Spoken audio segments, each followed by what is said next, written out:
Hi, I'm ED-SKaR, and for anyone who's new around here, you might not know that the 4 Victory is my favourite Nerf gun of all time. However, my favourite YouTuber of all time seems to prefer the Nerf Doubleshot. So let's compare them for a bit. If I was a proper YouTuber, I'd have an introduction right here, but I'm not, so I don't.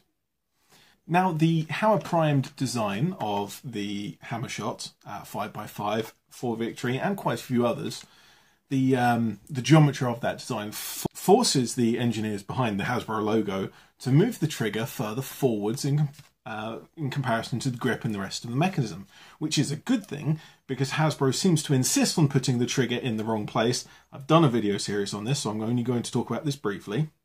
My finger and thumb now overlap by quite a bit, because somehow in shrinking down the design from that big to that big, and there's a good example of where the trigger should and shouldn't be, but they've moved the trigger back into the same place as the vast majority of Nerf guns, and it's the wrong place. Fantastic. Well done, guys. You've ruined a good thing that you had going. But it's not the only thing about this that's uncomfortable. That bit of the hammer jabs me in the web of the thumb. Rather annoyingly, actually. So we'll have to do something about that. But the problems don't end there, because there's this horrific heel on the double strike as well, to the point where, and you can even see there, pinky here is raised up, and it's not a cup of tea, darling, so there's no reason for that. That is uncomfortable, and that has to go. But if I'm going to be cutting away at things and shrinking it down, I may as well go the whole hog and shorten up the front end as well. If I put a section of barrel the length of a half dart in here, I'm pretty sure I can actually bring the overall length to less than this and cut off a good kind of 30 or 40 millimeters from the front of this. Although I lose the ability for double shot, but this is so small and uncomfortable that I'm not expecting to rely on it. So if we address the barrel issue first, because of the... So if we address with the barrel issue first, the way that the cylinder and the piston actually line up means that the air I'm sorry, hang on a second.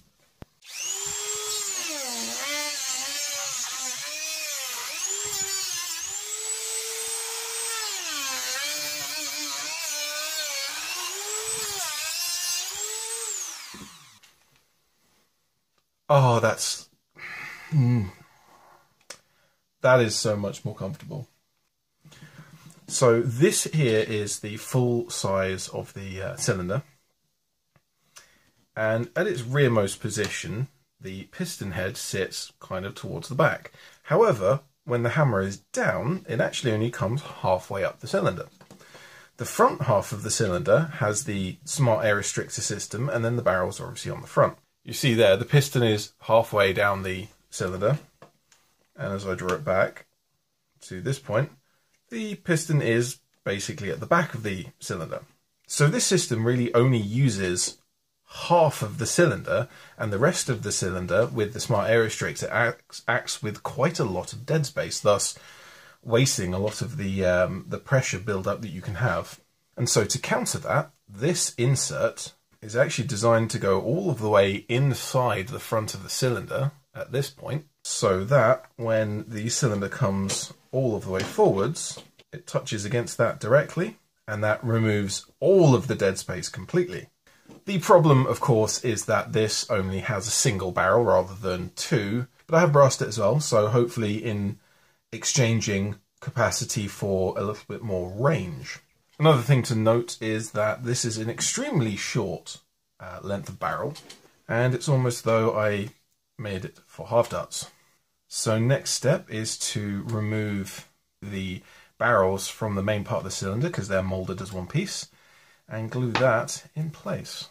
With the barrels cut off and then the new barrel piece glued in, and you can see all of this kind of muck around the rim there, that's all from the solvent weld. It's still got paint in it from my last project. So the original barrels and the smart air restrictor should still work. I'd need to obviously clean up all of this kind of shreds of plastic going on. But regardless, that is a project for another day. Let's return to abbreviating the double strike. So now that we have the new barrel piece and kind of dead space removal in place, the front of the shell needs to be cut down even more. Not just removing the original barrels, but actually I need to cut down at some of the green as well to make room for this. Now, if I was sensible, I would have made this just narrow enough that it fits through, but I'm not. So I'm going to cut that away. What I'm going to see about, if I cut it straight up and then across here, and just keep this little kind of lump at the bottom, there's a screw port there. And it would be good to keep a screw port up front, because otherwise there's kind of nothing across all of here. So I'm going to do that, see how it looks, and if I hate it, I'll cut the whole thing up front and just have that bit sticking out. Let's just have a quick look at how it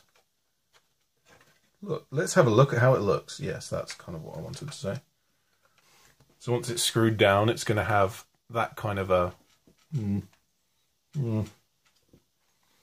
I cannot claim that I'm entirely convinced by that. Certainly it needs some gap filling, and given the proximity of parts that I want to separate, I'm going to have to use epoxy rather than a 3D pen. Well, I can use a 3D pen down here maybe. You know what, I think I'm going to keep that. It kind of doesn't quite look right, but I don't think it would look any better without it. And of course, I've completely forgot to measure up for the, yeah. So I'm going to fill in that hole. There's going to be no tooth for the rail. Whoops. And also, if you heard in that last section, fresh off of the printer is this disc. Good old discs. Lots you can do with a disc. Specifically, in this case,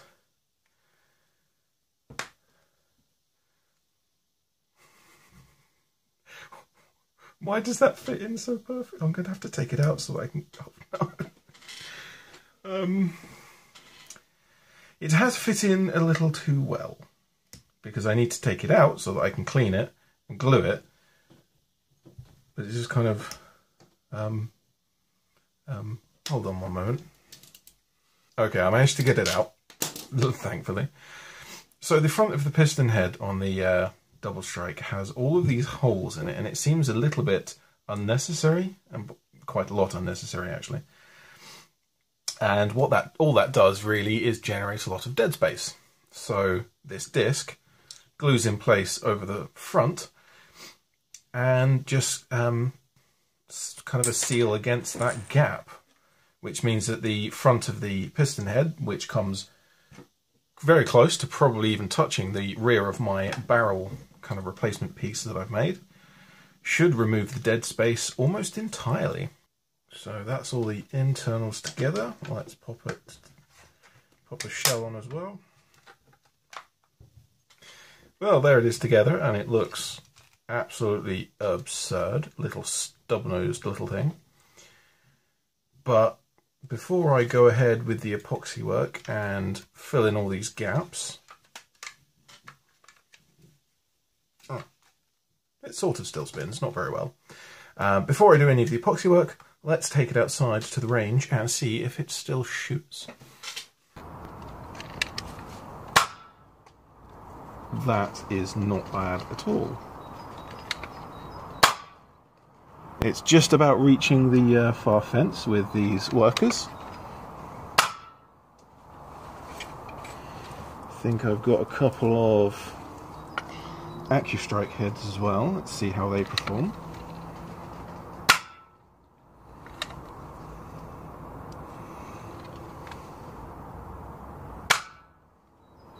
As you would expect, they fly very, very accurately, but slightly less range. And of course, just because it has a short barrel doesn't mean it can't shoot full lengths.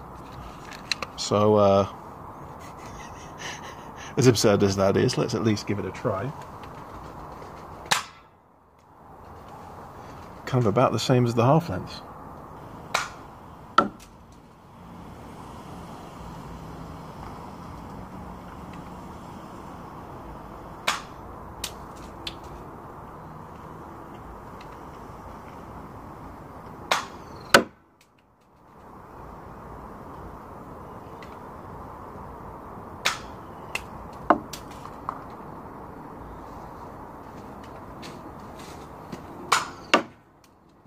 Alright, so I'm quickly breaking out the 3D pen, and I've got my grey ABS to go in it.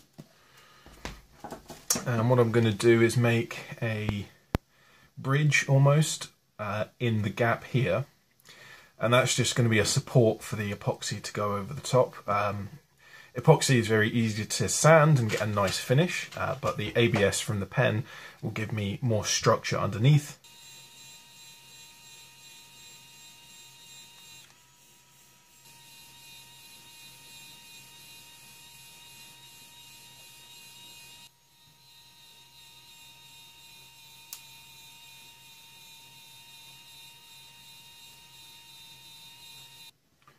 Okay, so that's at least a kind of basic bridge. I've left a big gap down the middle because that's obviously I don't want to glue the two sides of the shell together. When I come to fill in the epoxy, that'll get a very, very flat cut, so they'll join up hopefully very nicely. That certainly improved it already, even just like that, but epoxy over the top and smoothing it will improve even further. And let's get some solvent weld on the ABS before we pull the shell apart.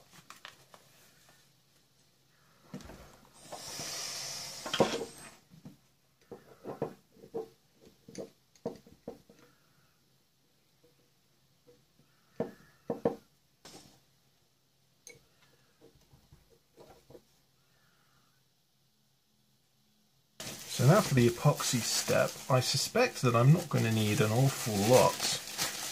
In fact, I think I'm going to need very, very little entirely, because it's just a kind of a coating for this, more than a kind of filler. It's just it's gap filling rather than a structural block. Alright, that's that done. Let's kind of just press it on over the top. I want to make sure that it comes all of the way over the center line, because I will be cutting that away when it's set, but I don't need quite as much as there is. I also need to make sure I protect the screw hole.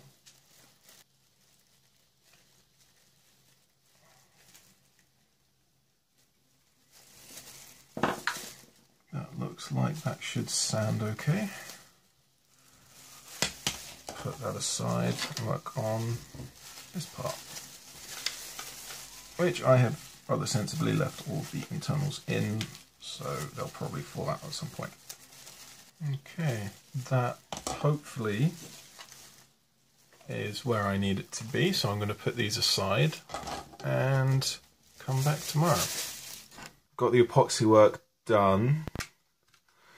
The kind of bridge that I made with the 3D pen, I kind of made that a little bit too far forwards, and so when I've come down to sand over the epoxy, I've actually come through the epoxy quite a lot here.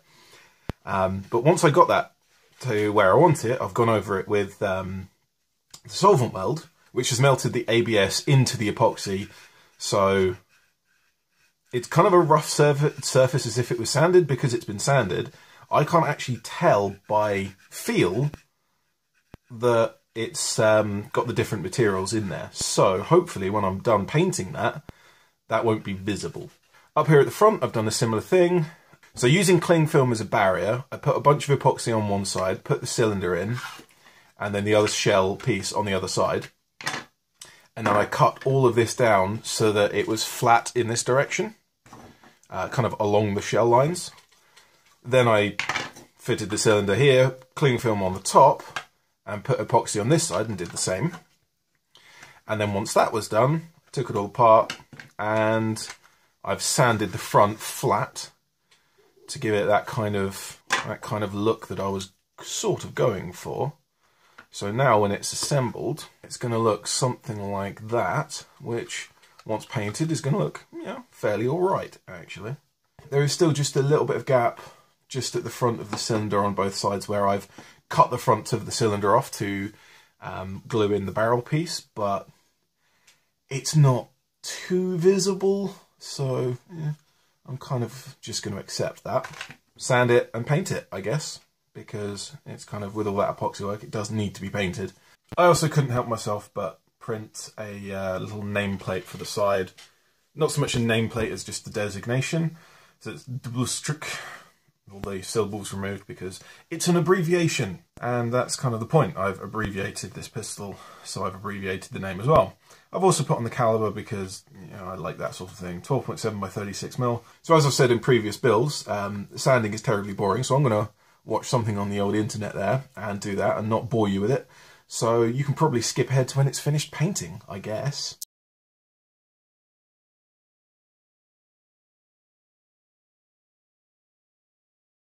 So there we are, just about finished. And I've gone against the recommendation of everybody that I asked by painting it tan rather than pink. And yes, everyone I asked said pink. But I have done some pink builds recently, so I didn't want to do another one.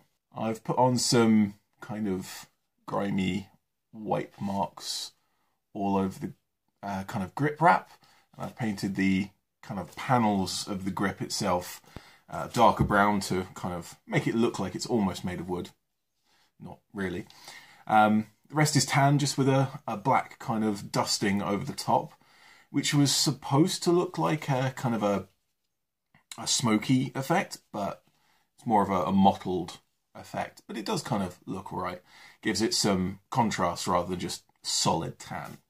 And of course, the designation there, not its name, its designation, and the caliber, because I always put such things. And it's odd to notice that every other time I've ever done a mod for a single shot pistol, the one thing that I've wanted more than anything else is to make it shoot more than one shot. The double strike, on the other hand, I've taken it from a 2-shot and made it a 1-shot, so I've done the reverse. Because the ergonomics of this thing were so bad that I kind of got carried away and didn't really notice what I was doing. But speaking of the ergonomics, the front of the grip straightened out and improved things massively. But one thing I kind of want to do is to move the trigger as well. Because the length of pull, so this distance here between the back of the grip and the trigger, or rather the break point of the trigger, so where it actually shoots there, is far too small. So I'm trying to convince someone to redesign the double strike trigger to just move that a little bit further forwards. Now, there's not enough space here to move it far enough forwards for my hand, because my hand is like bigger than this thing. But just moving it a little bit forwards will at least help. And short of that, I could have put on a kind of a web rest here with a bit of a beaver tail. But I didn't think of that at the time. That would have been sensible. But, you know, too late now. I painted it and I'm not painting it again. Anyway, I'm ED-SKaR, always have been, and thank you very much for watching. Once we finally settle on geometry that we like, I'm going to be designing a super simple prototype of a 3D printable hammer prime blaster. And again, it's just going to be like dead simple, but... Has there ever been a single shot hammer prime? No, because what's the point? I mean, you could say that about a lot of things that Hasbro have actually made. Good point. So, have they?